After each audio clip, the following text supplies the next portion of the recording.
آج مدینہ طیبہ سے میں آپ تمام ویورز کے لیے ایک اہم معلوماتی ویڈیو لے کر حاضر ہوا ہوں، اور یہ بالکل مسجد جمعہ آپ کو نظر آ رہی ہوگی، یہ قباء کے عقب میں جہاں نبی پاک صلی اللہ علیہ وسلم نے امامت فرمائی تھی، تو یہ ابھی کھدائی کے دوران میں یہ بالکل وہ اچھی ولی نیچے جا کر آئے، میں ذرا آپ کو دکھا دیتا ہوں۔ اس وقت اس کو یہ چار دیواری لگا کر یہ عارضی طور پہ بند کیا ہوا ہے۔ ہنی مون منانا ہے تو مدینہ طیبہ آئیے، شہر رسول میں آئیے، سٹی آف لو میں آئیے۔ یقین مانے اس جمعے میں حرم مکی میں موجود تھا جب امام حرم نے یہاں پر گفتگو فرمائی۔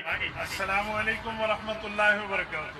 میرے معزز ناظرین و معزز ناظرات، سامعین سامعات، مفتی عبدالواحد قریشی کا آپ کو مدینہ طیبہ، شہر محبت، سٹی آف لو، مدینہ منورہ، مدینہ طیبہ، شہر رسول صلی اللہ علیہ وآلہ وسلم سے سلام پہنچے۔